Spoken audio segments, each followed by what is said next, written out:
मित्रो, ही युती झाली आहे ती राजकीय अपरिहार्यता म्हणून झालेली आहे, एकमेकांना असलेली गरज म्हणून झालेली आहे. पण मुंबईकरांना खरंच या युतीची गरज आहे का? मुंबईतला शिल्लक 32% मराठी माणूस या युतीनं पुन्हा एकदा या मुंबईवर राज्य करेल का? मुंबई का डॉन कोण असं विचारत खरंच एखादा भिकू म्हात्रे, अरुण गवळी, अमर नाईक पुन्हा आपल्यासमोर येईल का? की परप्रांतीय आणि गुजराती मारवाडी मतांच्या वाढत्या प्रभावाखाली उरला सुरला मराठी माणूसही मुंबईबाहेर फेकला जाईल का?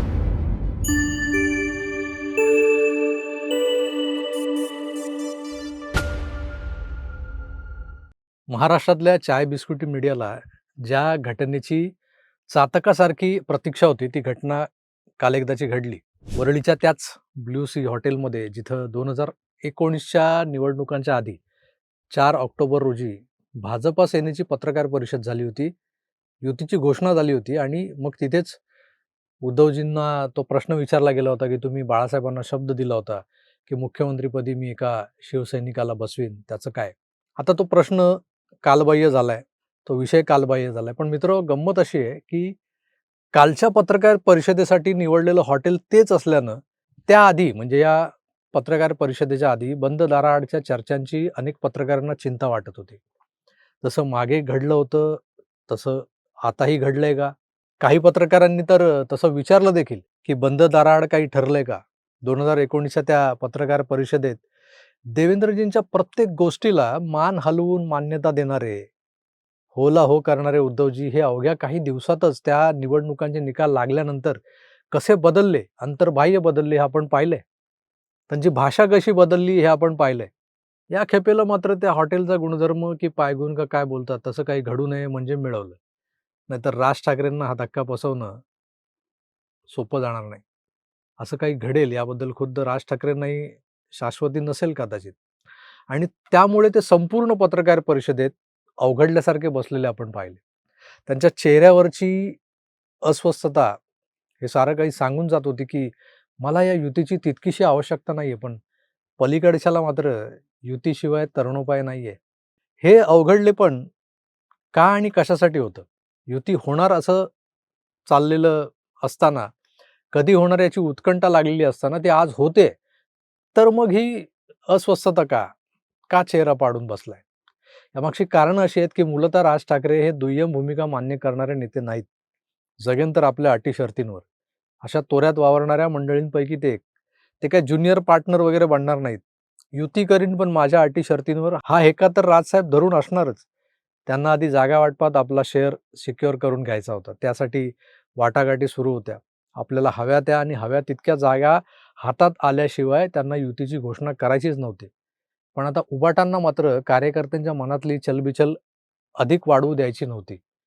शिल्लक सेनेची शून्य सेना व्हायला नको, आहेत ते पण निघून जायला नको, म्हणून उद्धव सेना प्रचंड अस्वस्थ असताना त्यांनी अत्यंत घाईत हा निर्णय घेतला आणि अंमलात देखील आणला. आणि हे सगळं राज ठाकरेंच्या मनाविरुद्ध झालेलं आहे, हे दिसत होतं. आणि बाहेर दोन्ही सेनेतले उतावळे नवरे गुडघ्याला बाशिंग बांधून तयार झालेले असल्यानं तो जो काय माहोल बनलाय, जो काय मोमेंटम क्रिएट झालाय, त्याचा फायदा उचलायचा तर युतीबद्दल अद्याप अनिश्चितता आहे हा टॅग पुसून काढायला हवा होता. आणि तो चाणाक्ष उद्धवजींनी पुसून काढलाय युतीची घोषणा करून. मी अद्याप त्या मानसिकतेत नाही अशा बॉडी लँग्वेजसह वावरणाऱ्या राज ठाकरेंनी आधी माईक उद्धवजींकडे दिला. बोल ना, तू बोल. याला बोलू दे काय बोलायचंय ते. मग मी मला न पटणारं काही बोलला तर ते खोडून काढीन किंवा त्यात सुधारणा करीन. आमच्यात एक वाक्यता आहे, आमचं घर एक आहे, आमच्या चुली एक आहेत, आमचं आडनाव देखील एकच आहे, ठाकरे. हे असले शब्द विभ्रम करून उद्धवजी वातावरण निर्मिती करू पाहत होते, की या युतीतही मोठा भाऊ मीच आहे. म्हणजे मी जे बोलेन तेच होणार आहे. आणि राज मला तो मोठ्या भावाचा दर्जा आणि मान देतोय. पण राज ठाकरे हे आता त्या नातेसंबंधांच्या मानापमानापलीकडे गेलेले आहेत. तुम्ही बघितलं असेलच, की आमचं सगळं ठरलंय हा नरेटिव्ह व्यवस्थित पसरवू पाहणाऱ्या संजय राऊत आणि उद्धवजींना राजसाहेबांनी एकच लगावला. युती तर झाली आहे, पण जागा वाटप इथं जाहीर करणार नाही मी. असं बोलल्यानंतर उद्धवजींच्या पलीकडे बसलेले राऊत कसे चपापले हे तुम्ही बघितलंय का? बघा. कोण किती जागा लढवणार, आकडा काय हा नाही सांगणार तुम्हाला.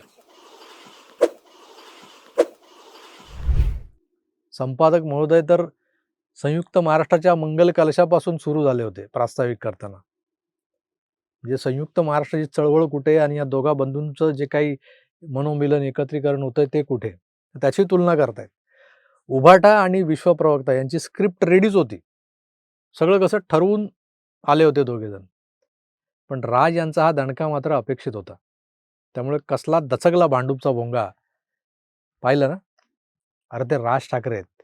भोंग्यांचं आंदोलन वाले राज ठाकरे. ये भोंगा जब भी बजता है तो ऐसे ही बजता है. भांडूपवाला आहे म्हणून तूच वाजणार काय? राजसाहेब सावध वावरत होते. न पेक्षा त्यांच्या मनात घालमेल सुरू होती समोरच्या गर्दीतले चेहरे आणि ते चेहरे पाहून त्यांना ठासून सांगावंसं वाटत होतं की ही युती झाली आहे, विलिनीकरण नाही. गोड गैरसमज नको. मनसे हा उबाटाच्या उगाचच पसरू पाहणाऱ्या हाताच्या कवेत शिरत शिरत विरघळून तर जाणार नाही ना, ही ती भीती होती. उबाटांचा अगदी तो वरळी डोममधला जो मेळावा झाला, त्या मेळाव्यापासूनचा वावर पाहिला तुम्ही व्यासपीठावरचा, तर तुमच्या लक्षात येईल की ते राज ठाकरेंना झाकळून टाकण्याची एकही संधी सोडू पाहत नाहीयेत. माझा काल परवाचा व्हिडिओही ह्या विषयावर होता, तो तुम्ही पाहिला असेल, की आता ही स्पर्धा आहे खरं तर व्यासपीठावरची. तू मोठा की मी मोठा, कोण कुणाला खाणार? ती अंतर्गत आहे, सुप्त आहे. ती काही लपलेली नाहीये. हे वर दाखवतात एकत्रीकरण. आतून काय आहे ते दिसतंय आपल्याला. कारण उद्धवजी त्यांच्यातल्या सगळ्या कमतरता, या त्या कमतरतेंवर मात करून राज ठाकरे नावाच्या एका करिश्म्याला भिडायला चाललेत. त्यासाठी ते त्या करिश्म्याला झाकळून टाकण्याची एकही संधी सोडू पाहत नाहीयेत. मनसे हा एक स्वतंत्र पक्ष आणि त्याचं स्वतंत्र अस्तित्व, त्याचं स्वतंत्र असं उपद्रव मूल्य टिकून राहिलं पाहिजे. हे राज ठाकरेंना त्यामुळे सातत्यानं जाणवायला लागले. मराठी माणूस, मराठी भाषा, मराठी अस्मिता, महाराष्ट्र या सगळ्या कॉमन मुद्द्यांवर जो लढा मनसे आजवर देत आली. खरं तर बाळासाहेब ठाकरेंच्या शिवसेनेचा जन्मच मुळी मराठीच्या मुद्द्यावर झालेला आहे, झाला होता किंबहुना. पण 2012 नंतर या संघटनेतला प्राणच निघून गेला आणि मग सुरू झालं निव्वळ सत्तेचं आणि मतांचं राजकारण. ते 80% 20% वगैरे सगळं कधीच बारगळलेलं होतं. ती मतलबी सेना सोडून बाहेर पडलेल्या राज ठाकरेंनी किमान मराठी या मुद्द्यावर तरी आपला स्टँड, प्रामाणिक स्टँड कायम ठेवला होता. तोच त्यांचा USP होता आणि आहे आजही. जे लोक त्यांच्यावर प्रेम करतात, ते फक्त या मुद्द्यांमुळे. पण याच मुद्द्यांवरच्या लढ्याचं श्रेय सुद्धा आता 2 सेनांमध्ये विभागलं जाण्याचं भय राज यांना सतावतंय.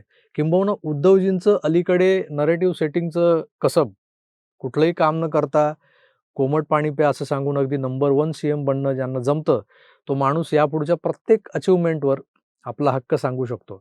मग होणार काय? तर नाच करे बंदर और माल खाए मदारी. हिंदी सक्ती विरोधातला लढा, सरकारचं ते GR मागे घेणं, यामागे ताज लँड्स एंडमधल्या भेटीचा नेमका केवढा मोठा रोल आहे, हे ज्यांना माहीत नाहीये, त्यांना प्रभावित करण्यासाठी उद्धव सेनेनं मुंबई मराठी पत्रकार संघाच्या बाहेर त्या फुटपाथवर त्या GRची होळी करण्याचा कार्यक्रम किती तातडीने उरकला होता, हे तुम्हाला आठवतंय का? त्यात उद्धवजी, आदित्य, अरविंद सावंत, अनिल देसाई असे सगळे यांचेच भालदार चोपदार. मनसेचे एकटे नितीन सरदेसाई त्या गर्दीत मागे मागे दिसत होते. खरा गेम समुद्रकिनारी असलेल्या पंचतारांकित हॉटेलात घडून गेला होता, पण लोकांना दिसला तो उभाटांचा तमाशा. हे असंच फुटेज खाऊन जाण्याचं मातोश्रीकरांचं कसब राज यांना यापुढेही अस्वस्थ करून सोडत राहणार आहे. त्यावर कसं रिॲक्ट व्हायचं हेच राज यांना सध्या उमगत नाही, हे कालच्या पत्रकार परिषदेतल्या त्यांच्या अस्वस्थ देहबोलीवरून कळत होतं.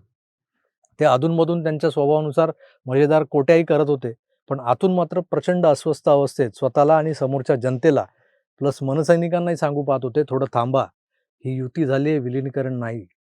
उगाच उड्या मारू नका. मित्रो, ही युती झाली आहे ती राजकीय अपरिहार्यता म्हणून झालेली आहे, एकमेकांना असलेली गरज म्हणून झालेली आहे. पण मुंबईकरांना खरंच या युतीची गरज आहे का? मुंबईतला शिल्लक 32% मराठी माणूस या युतीनं पुन्हा एकदा या मुंबईवर राज्य करेल का? मुंबई का डॉन कोण असं विचारत खरंच एखादा भिकू म्हात्रे, अरुण गवळी, अमर नाईक पुन्हा आपल्या समोर येईल का? की परप्रांतीय आणि गुजराती मारवाडी मतांच्या वाढत्या प्रभावाखाली उरला-सुरला मराठी माणूसही मुंबईबाहेर फेकला जाईल का? काय वाटतं तुम्हाला? कमेंट्स करून जरूर कळवा. तुर्तास मी इथेच थांबतो, कारण बॉडी लँग्वेजवर बोलायला गेल्यानंतर बरंच काही आहे आणि मग ते सगळं बोलत बसलो आणि मग त्याच्या ज्या थोड्या छोट्या-छोट्या क्लिप्स आहेत त्या टाकल्या, तो व्हिडिओला विनोदी स्वरूप येतं. म्हणून तुर्तास इथेच थांबतोय. पुन्हा भेटूच, तोवर आपली काळजी घ्या आणि पाहत राहा आपलं आवडतं YouTube चॅनल आकार डीजी नाही. धन्यवाद. नमस्कार.